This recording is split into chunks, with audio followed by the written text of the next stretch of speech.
In the last days, about 3, 4, 5 days now, we've been reading from the book of Genesis, the account of creation.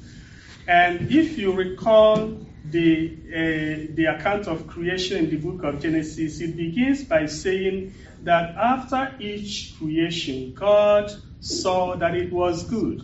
We have talked about this, that the constant refrain in the creation narrative is God saw that everything was good. God saw that everything was good.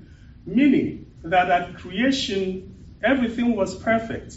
Now, the sacred writer, the hagiographer, is trying to explain the existence of evil in the world. If creation was perfect, or if everything was perfect at creation, then how can we explain the presence of evil in the world? He has also explained it, that the serpent approached the woman and presented the fruit and said, if you eat this, you would be wise, and so on and so forth. That was how sin came into the world.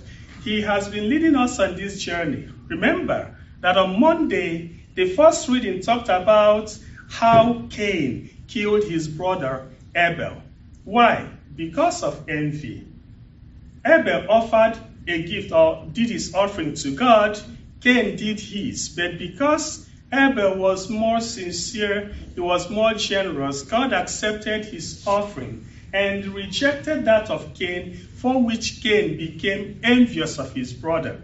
And you know that envy is one of the capital sins, and it is a very terrible one. From being envious, he began to hate his brother and ultimately killed him. And then, yesterday, we heard in the first reading, God regretted for having created man. And think about that expression, for God to regret. Or did he not know what was to happen when he was creating man? He is omniscient, he knows everything. But I believe that that expression simply means that God felt terribly disappointed that the human beings he had created had suddenly turned evil this way. Look at the first reading again of today's Mass. God has destroyed the first world. And after looking at the nature or the devastation that trailed the floods, he now says, never again will I destroy the work of my hand because of the evil of human beings. My dear beloved brothers and sisters, all these are pointers to the fact that God feels disappointed when his children go against his wish. When Eve and Adam go to eat the forbidden fruit, God is annoyed. He feels terribly disappointed and betrayed.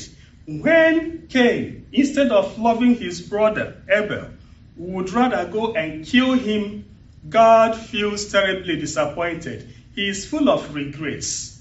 When human beings continue to multiply and perpetuate and perpetrate evil in the world, God feels terribly bad. But God feels very happy when we are very obedient to his commandments, when we show love to one another instead of hatred, when we appreciate the good in others or the wonderful things that others have, instead of being envious of such people.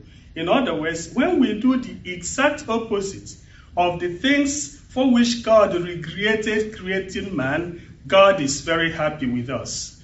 And so we need to ask ourselves, do we do exactly the things that Cain did, the things that Eve and Adam did, the things that the people of Noah's time did, for which God decided to destroy the world with flood? Or are we the new generation, the new people that have accepted the message of God and living according to his commandments, so that he would always be happy for having created us? May the Lord grant us the grace to love one another, to concretely show it in our actions, in our gestures as well.